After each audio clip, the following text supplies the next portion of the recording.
Hello friends, Shri Ram study portal में आपका स्वागत है।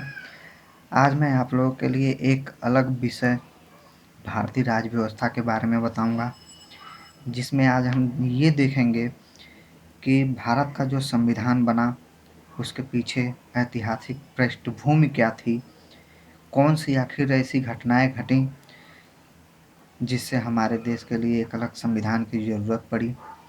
तो चलिए हम स्टार्ट करते हैं। दोस्तों, हमारे देश में यूरोपियों का आगमन जो है 1498 से ही शुरू हो चुका था, जिसमें सबसे पहले पुर्तगाल आया, डच आए, अंग्रेज आए, फ्रांसीसी आए और इन लोगों ने यहाँ पर आने का मेन मकसद जो था वो व्यापार था। लेकिन धीरे धीरे भारत पे कब्जा करके यहाँ पे इनका मकसद जो है शासन करना हो गया। तो शासन करने के एक चरण में ही इनका मेन जो है उद्देश्य शोषणकर्ता के रूप में उभरा और भारतीय जनमानस को विक्षिप्त कर दिया। लोग अंदर से पीड़ित रहने लगे और सोशल मतलब सामाजिक, आर्थिक, राजनीतिक सभी तरीकों से इनका शोषण शुरू हो गया और इसका प्रतिफल 1857 की क्रांति के रूप में दिखाई देता है। 1857 की क्रांति को भारत का पहला स्वतंत्रता संग्राम या सैनिक विद्रोह के नाम से भी जाना जाता है। तो 1857 की क्रांति को कुचलने के लिए ब्रिटिश सरकार को नाखून चने चबाने पड़ गए थे। उसके बाद 1858 में भारत शासन अधिनियम आया। भारत के शासन को अच्छा बनाने वाला अधिनियम कहा गया इसको। इसमें कंपनी का शासन समाप्त कर गवर्नरों, क्षेत्रों और राजस्व संबंधी शक्तियां ब्रिटिश राजशाही को हस्तांतरित कर दी गई। सीधे शासन को सीधे महारानी विक्टोरिया के अधीन कर लिया गया। गवर्नर जनरल का पद बदलकर भारत का वायसराय कर दिया गया। लॉर्ड कैनिंग प्रथम वायसराय थे, जो प्रत्यक्ष प्रतिनिधि के रूप में कार्य करता था। नियंत्रण बोर्ड और निदेशक कोर्ट समाप्त कर दिया गया। शासन की द्वैध प्रणाली भी समाप्त कर दी गई। भारत के राज्य सचिव का पद का नया सृजन किया गया, नया पद बनाया गया भारत का राज्य सचिव, और प्रशासन पर पूर्ण नियंत्रण की शक्ति इसके पास होती थी। यह ब्रिटिश कैबिनेट का सदस्य होता था और ब्रिटिश संसद के प्रति उत्तरदायी होता था। सचिव की सहायता के लिए 15 सदस्यीय परिषद का गठन किया गया। यह सलाहकार समिति के रूप में कार्य करता था। इसका अध्यक्ष जो है भारत सचिव होता था। भारत सचिव की परिषद का गठन किया गया, जो निगमित निकाय के रूप में आई। इसका जो पावर था वो भारत और इंग्लैंड में मुकदमा करने का अधिकार इसी के पास था। भारत और इंग्लैंड में मुकदमा करने का अधिकार इसको प्राप्त हो गया। उसके बाद 1909 में मार्लो मिंटो सुधार आया 1909 में, जिसका मेन मतलब मुख्य विशेषता है केंद्रीय और प्रांतीय विधान परिषदों के आकार में वृद्धि की गई। केंद्रीय परिषद में जो संख्या पहले 16 थी उसको बढ़ा करके 60 कर दिया गया, 60, और प्रांतीय विधान परिषद में संख्या असमान रखा गया था। केंद्रीय परिषद में सरकारी तथा प्रांतीय परिषद में गैर सरकारी सदस्यों की बहुमत। देखिए, केंद्रीय परिषद में सरकारी तथा प्रांतीय परिषद में गैर सरकारी सदस्यों के बहुमत को बनाए रखना था। विधान परिषद में चर्चा के कार्यों का दायरा बढ़ा दिया गया, यानी कि बजट चर्चा में हिस्सा लेना, प्रश्न पूछना, ये सब कामों में इनको मिलने लगा हिस्सा लेने के लिए। पहली बार किसी भारतीय को वायसराय और गवर्नर की कार्य परिषद के साथ एसोसिएशन का मेंबर बनने का मौका मिला। ऐसा पहला व्यक्ति था सत्येंद्र प्रसाद सिन्हा थे, जो वायसराय की कार्य पालिका परिषद के प्रथम भारतीय सदस्य बने। पृथक निर्वाचक के आधार पर मुस्लिमों के लिए सांप्रदायिक प्रतिनिधित्व की व्यवस्था की गई, यानी कि मुस्लिम केवल उस क्षेत्र में, उस निर्वाचन क्षेत्र में मुस्लिमों के द्वारा ही मुस्लिम प्रतिनिधि को वोट दिया जा सकता था। इस तरीके से सांप्रदायिकता को वैधानिकता प्राप्त हुआ और सांप्रदायिक निर्वाचन के जनक जो हैं लॉर्ड मिंटो को माना जाता है। इसके बाद एक महत्वपूर्ण अधिनियम आया, भारत शासन अधिनियम, जो 1919 में आया। ये जो है ब्रिटिश सरकार द्वारा 20 अगस्त 1917 को पहली बार घोषित की गई, ब्रिटिश सरकार द्वारा, कि भारत में क्रमिक रूप से उत्तरदायी सरकार की स्थापना की जाएगी। 1919 में भारत शासन अधिनियम आया जो लागू हुआ 1921 में। इस भारत शासन अधिनियम को मॉन्टेग चेम्सफोर्ड सुधार के नाम से भी जाना जाता है। केंद्रीय एवं प्रांतीय विषयों की पहचान कर और उन्हें पृथक कर राज्यों पर नियंत्रण कम किया गया।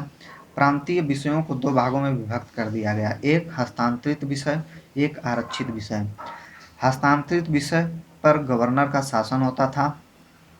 विधान परिषद के प्रति उत्तरदायी मंत्रियों की सहायता से गवर्नर इस पर शासन करता था। वहीं आरक्षित विषयों पर गवर्नर कार्यपालिका की मदद से कार्य करता था, जो विधान परिषद के प्रति उत्तरदायी नहीं होते थे। और शासन की दोहरी पद्धति की व्यवस्था की गई, जिसे हम द्वैत शासन के नाम से भी जानते हैं। द्विसदनी व्यवस्था,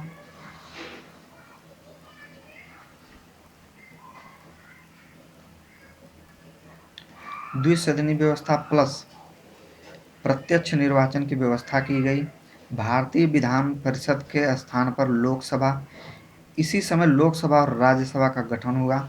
वायसराय की कार्यकारी परिषद में 6 सदस्य होते थे, जिसमें 3 भारतीयों का होना आवश्यक था और कमांडर इन चीफ को छोड़ करके 6 सदस्य होते थे।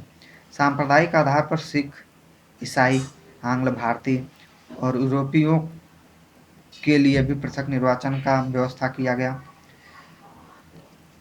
संपत्ति कर या शिक्षा के आधार पर सीमित संख्या में लोगों को मताधिकार दिया गया। लंदन में भारत के उच्चायुक्त पद का सृजन किया गया।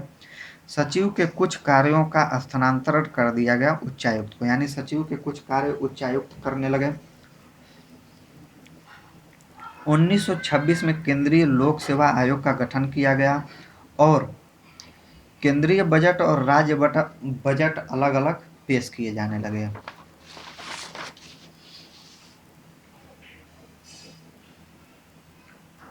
उसके बाद आया 1935 में भारत शासन अधिनियम 1935, जिसमें से हमारे भारतीय संविधान में कम से कम 200 से अधिक ऐसे प्रावधान लिए गए हैं जो हमारे अब वर्तमान संविधान में दिखाई देते हैं। उसके कुछ फीचर्स: पूर्ण उत्तरदायी सरकार के गठन में एक मील का पत्थर साबित हुआ।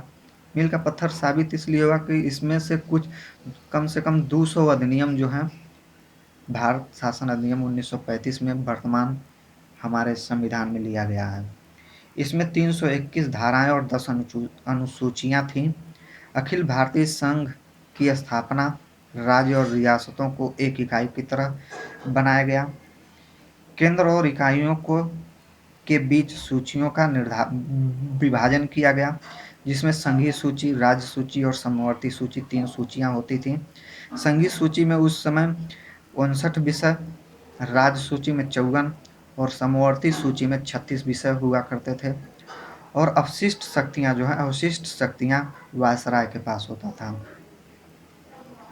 प्रांतों में द्वैत शासन की व्यवस्था समाप्त कर दिया गया और प्रांतीय स्वायत्तता का शुभारंभ किया गया। केंद्र में द्वैत शासन प्रणाली शुभारंभ किया गया। केंद्र में द्वैत शासन प्रणाली की स्थापना हुई और संघीय विषय जो है वो 2 भागों में बांट दिए गए, एक स्थानांतरित विषय और दूसरा आरक्षित विषय। देखते हैं, 11 राज्यों में से 6 राज्यों में द्विसदनी व्यवस्था प्रारंभ की गई। बंगाल, मुंबई, मद्रास, बिहार, संयुक्त प्रांत और असम। संयुक्त प्रांत का मतलब यूपी, जो वर्तमान में उत्तर प्रदेश है। विधानसभा और विधान परिषद का गठन किया गया। द्विसदनी व्यवस्था हो गई थी इसमें। दलित जातियों, महिलाओं और मजदूर वर्गों के लिए निर्वाचन की व्यवस्था की गई। सांप्रदायिक प्रतिनिधित्व का विस्तार हुआ।